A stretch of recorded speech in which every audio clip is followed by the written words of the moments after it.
Adam Shaheen in a GPP? I suffer from a debilitating condition known as atropic chokitis. Peter's one of the greatest depositors I've ever seen.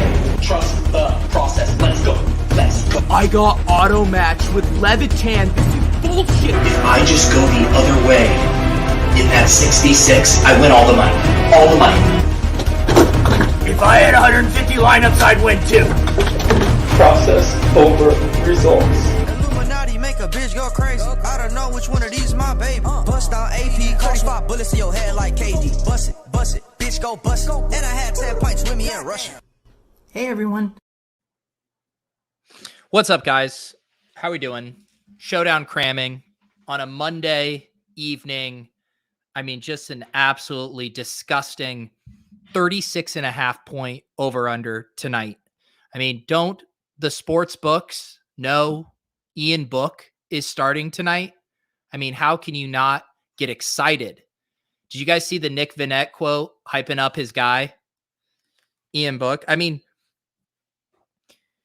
the way Nick Vannett talks about Ian Book, you'd think he was, mid-2000s era Michael Vick.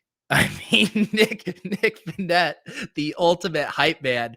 So if you read that quote, you will bet the over on Ian Book's rushing yardage prop, which I think I did at about 30.5 tonight. How are we doing, everybody? JJ just wanting to get right to it. Just wants me to get right to the Yahoo Sims. We don't even do that many Yahoo Sims around here. GPP, good evening. GM, GE. James is going hard on the Showdown slate. Me too. I just got in all of my 20 max sets, my 150 max sets. Jeff Hicks has Ian Book captain fever. There's a best friend narrative going on. Now, I don't know if they're best friends. I think Nick Vannett and Ian Book have like a scout team narrative going on, and maybe they're best friends, but Nick Vannett, dude, loves this guy, Ian Book. Ian Book is the next Drew Brees. What did I hear that the Saints called up Drew Brees, tried to talk him out of retirement, and he sent a photo back of him playing golf? What's up, Clay? What is up, Alan?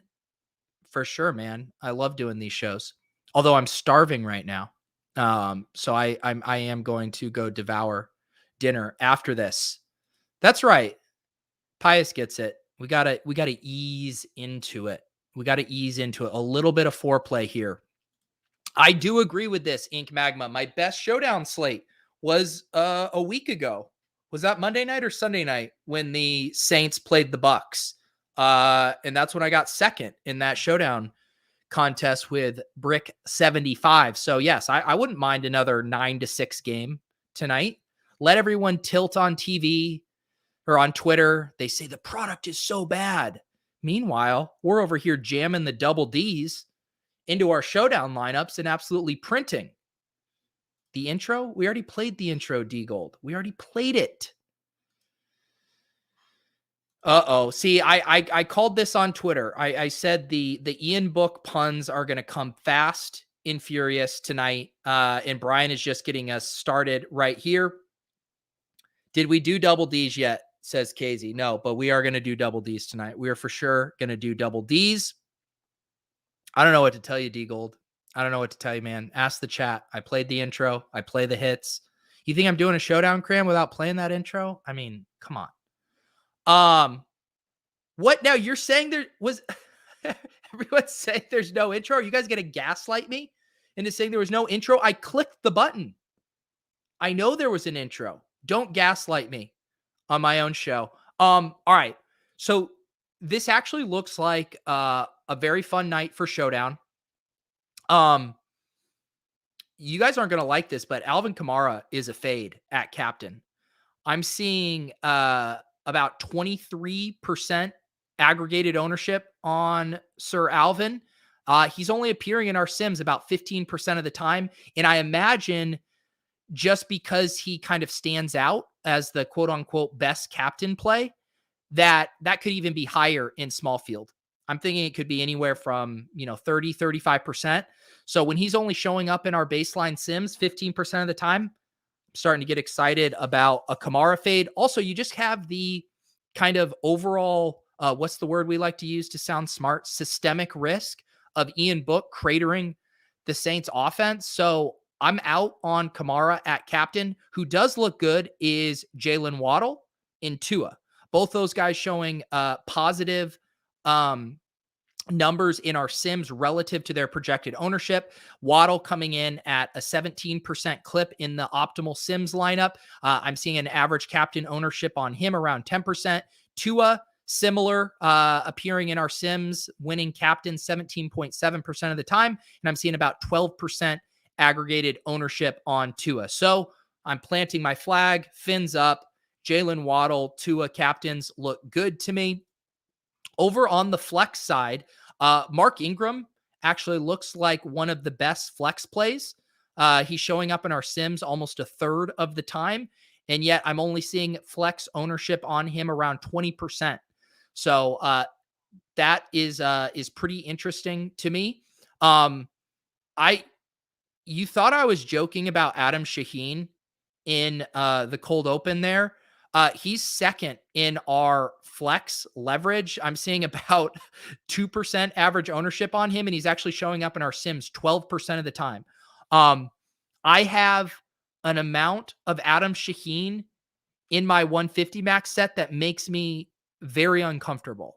Like, it's an irresponsible amount. I am not touting Adam Shaheen. I know nothing about Adam Shaheen. I read Cody Main's breakdown of the slate. He didn't even mention Adam Shaheen. Let me be clear. I am not touting Adam Shaheen. I'm just asking you to at me on Twitter when he scores a touchdown and you say, Pete, what a sick call on Adam Shaheen. I want to have my cake and eat it too on Adam Shaheen. I am not touting him, but please tag me when he scores a touchdown. Durham Smythe also looks good. Durham Smythe also looks good. Those are the top two. I mean, basically just throw a dart on one of these cheap Dolphins tight ends and you print. That's how it goes. D Gold, I'm not even kidding. You run the sims and you start digging deep in those lineups with low product ownership, you will find some Adam Shaheen captain lineups.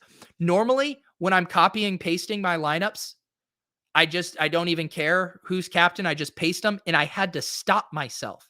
And I said, I am not putting this many Adam Shaheen captain lineups in my 150 max set. I'm not doing it. I am not touting Adam Shaheen. If he scores a touchdown, I will get winded taking victory laps, but I am not touting Adam Shaheen. Let's share our screen here. Let's get into the sims. You guys can see what I'm seeing here.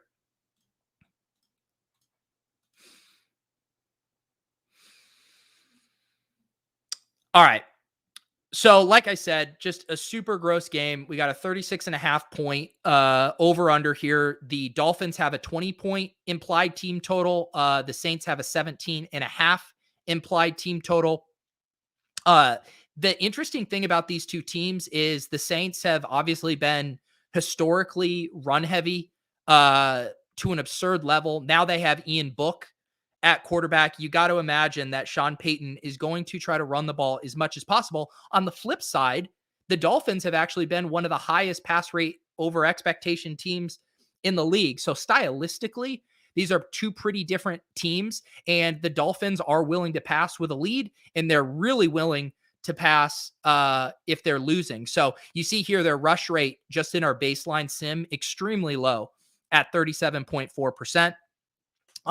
As far as kind of volatile inputs on this slate, I do think the Duke Johnson, Myles Gaskin stuff is interesting. Duke Johnson coming off the monster game, but you did have Myles Gaskin who was returning from, was it COVID list or injury? I can't even remember now. I'm sure the chat will let me know, but I do think you could mess with these inputs if you have a lean on it a little bit more. I mean, this looks reasonable to me.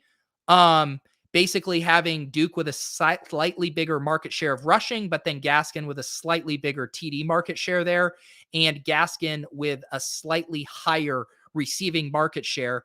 And we also could see Phillip Lindsay mixing in a little bit tonight.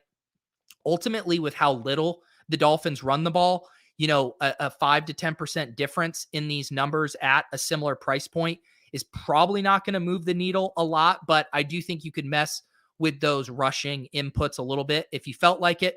Otherwise, it's pretty standard as far as, Jalen Waddle, massive target share, Devontae Parker, solid target share.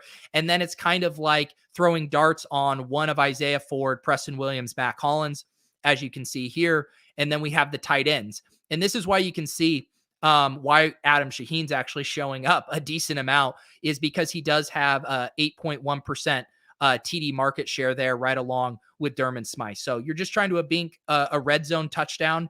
And if you've ever sweated Mike Gesicki on a main slate, you know that the Dolphins don't mind using some of these other tight ends. So I am not touting Adam Shaheen, but if he happened to end up in your lineup, I don't think it would be bad. As far as the Saints, we have Alvin Kamara in a pretty big market share here, but Mark Ingram working in a decent amount, and that's why he's showing up as one of our better flex play options. The wide receivers on the Saints are just such a disaster. Marquez Callaway, 17%, Traquan Smith, 16%, and then you have little Jordan Humphrey and Ty Montgomery mixing in, and then they're just decimated at tight end. So you have Nick Vannett, who's going to be fairly popular as a punt play, and then Ethan Wolf here as well, kind of the Adam Shaheen of the Saints, if you will. So that's what we're looking at as far as inputs. We can head over here to the Sims and we can check out some of these custom lineups as well. All right, here we go. So as I mentioned, I'm looking at this captain leverage stuff. This is our Run the Sims ownership in here. I like looking at aggregated ownership too, just to get a feel on what people are doing around the industry. So if some of these numbers are a little different than the leverage, that is why. But you can notice here, I actually think this Tua and Waddle captain stuff will be a little lower and Kamara will be a little higher. And you're still seeing positive on Waddle and Tua. But the thing that's interesting is you do just see that these three, Tua, Kamara, and Waddle, all look to be the best captains, 18%, 15.5%, 15.9%. The field is going to be playing Kamara plenty. And so therefore, that's how we end up on Tua and Waddle as our preferred captains tonight as far as our leverage. Some other guys that stand out here. Ian Book, I actually think he's going to have a much higher total own than 27%. I was seeing around 35%, but still showing some positive flex leverage there with Ian Book. Let's check out the custom lineups here, see how these are looking. So this is in our baseline sim here. Pretty varied texture as far as the 3-3s, the 2-4s, the 1-5s here. We have quite the variety up here. Shout out Nick Vannett showing up in a couple of these captains. And one nice thing too, I always like seeing a lot of these, optimal lineups show up with a low product own. So not a ton of super chalky builds that the Sims are spitting out, which always is a nice inclination that we can play smart and contrarian on a slate. Let's see here. I always like looking at the 1-5. So Atua, Smythe, Gesicki, Mark Ingram, Waddle, Parker. That's kind of interesting to me. Let's see here. Here's another 5-1 that has just Vannett coming back, where you get in Tua, Waddle, Gesicki, Dolphins D. I'm definitely on board with the double Ds tonight. We can adjust the Sims to play this as an even lower scoring game, and we can see how much those guys are popping up. But worth noting that in this baseline sim, we're seeing a decent amount of one-off Ds, but not a ton of double Ds in these most frequented sims here. Ian Book is going to get super steamed. Yeah, maybe. I don't even know. I don't even know if he's going to get that steamed. I guess. Yeah, I don't know. I have no, I have a read on main slate Steam. I do not have reads on Showdown Steam. I'm kind of in my bubble. Are there Showdown thought leaders out there hyping up Ian Book, or is it just Nick Vannett? Let's mess with a couple inputs here and see a few different game scenarios. So I do think this is a game that I don't mind playing as a super low scoring game. Like lopping off 10 points from each of these.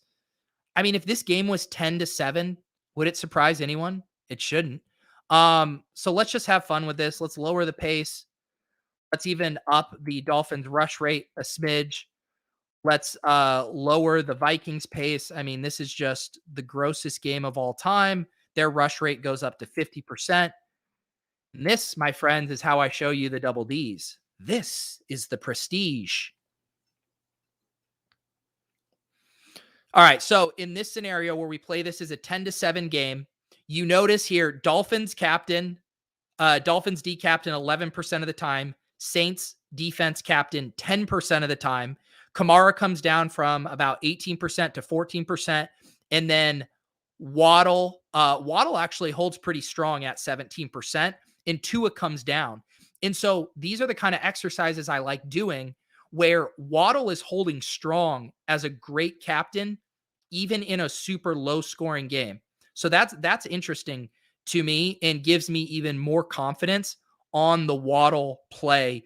The fact that he's an optimal captain in a 20-17 game, as much as he is an optimal captain in a 10-7 game. And now we can take a look at some of these lineups. You see right here out of the gate, appearing 18 times, a double D lineup. Parker at captain. Here's a double D lineup with Waddle at captain. Here is Saints D captain, double Ds all over the place. And that makes sense. If it's 10-7, there are very few skill position players sneaking into the optimal, and both of those defense will be popping up a ton. I like these 1-5 builds with two defenses in there. So this, if you're hand building and you're trying to build a very specific kind of narrative to your single entry lineup, this is a route that I like to go. The losers win again, asking me thoughts on the Miami running backs. Yeah, so I don't really like either of them because I do think it's going to be close to a 50-50 split. As far as the Sims don't seem to like either of them as well relative to how much they're going to be owned. So to give you an idea, Duke Johnson actually looks like a neutral play. He was showing up in our Sims 18.4% of the time. I'm seeing around 19 to 20% ownership on him. So that seems neutral to me. And then as far as Myles Gaskin, he looks slightly better. He's showing up in our Sims 25% of the time, and his average ownership is around 20% as well. So basically, the field is kind of shrugging. They're both at similar price points. They're saying, I don't know which one to do. So we're going to play each of them about 20% of the time. And because in our inputs, we have given Myles Gaskin. Actually, this is interesting to me. Myles Gaskin is appearing more in the Sims, even though he has less of a market share of rushing. But I think it's because he has a bigger market share of receiving, which is always going to be a little bit more valuable. So if you have an I know better lean on one of those, I think you can knock yourself out. It does look like a coin flip. I can tell you my exposures in my 150 max set. I'll tell you what I ended up in. And this is because I am also trying to be as unduplicated as possible. I have 25% Myles Gaskin, and let's see how much Duke I have. And I have 14% Duke Johnson. So I am taking a slight stand on Myles Gaskin over Duke. I'm not going to be watching this game. Normally what I do is I throw it on mute. But I am not going to be locked in and captivated to this slate. Brandon says, why is Ingram in so many lineups? Is he going to get a lot of red zone looks? So again, anytime we're trying to figure out why a guy is appearing in so many lineups, we can just check the inputs here. And so you can see Justin has a fairly aggressive split on Kamara versus Ingram. But to me, this checks out. I mean, this is a game they're going to run the ball a ton. They're not going to give Kamara 35 carries. Ingram is going to mix in and get some work here. And he's also going to be a factor in the red zone. So at 5,200, when you're getting, you can see here, he's over half the price of Kamara, but his rushing split is more than the price would indicate. It's more than half. So to me, it makes sense that Ingram would show up as a positive flex play. All right, let's do one like this, and then I'm going to go eat dinner. Cameron says, "What about a Saints win by like 7 or something?" Let's check that out. So I generally, for my exercises, like to push it a little bit more. But let's do like a 27-17. Let's say they win by 10, and we'll leave the Dolphins rush rate pretty low because they'd be passing in this instance. Let's actually even lower their rush rate. If they're losing, the Saints, let's boost their rush rate. If they're winning, and we can see what the captains look like in this. Nick's going to watch La La Land tonight instead. Sounds like a nice evening. Sounds like a very nice evening. All right. So Kamara, he actually gets boosted a little bit, which makes sense if the Saints are winning. Waddle again holds strong. Again, this is the continuous theme tonight. Pretty much any way we slice it, Waddle looks as a strong captain. We do see Ian Book crack the 10+% threshold for optimal captain, and Tua comes down. So if you are playing this as a Saints win, Ian Book becomes even more attractive as both a captain and flex play. And it makes sense, right? If the Saints are putting up 27 points, Ian Book is probably getting loose for a couple big runs there. And you see here total leverage. Mark Ingram really starts to pop. He's fine as a captain at 7%, but if the Saints are putting up 27 points, Mark Ingram is going to be in the flex a very high amount of the time. So that is what I am seeing. We can see what these lineups look like. Makes sense that we're going to get a ton of 5-1s and 4-2s in favor of the Saints if they're winning big. Here is a lineup that looks pretty interesting to me. If you want to play a Saints route, Kamara, Vinette, Ian Book, Mark Ingram, Saints D, and then just Waddle as the one bring back. That lineup looks really nice to me. If you want to play this as a Saints victory, I appreciate you guys hanging out tonight. Good luck in your showdown contest. If you guys haven't hopped in the Discord, you can do that with the links down below. Lots of good showdown thought leadership going on in the Discord. I hope you guys all had a wonderful holidays. I will be back tomorrow, going to do a couple shows. We're going to do a Owners Club show previewing week 17, the live final, and their playoff best ball contest. And then at 2:30 or 3 p.m., I'm doing a show with Bime4. We're going to talk underdog playoff best ball strategy. So we will see you guys tomorrow for that. Good luck. And please understand I didn't tell you to play Adam Shaheen.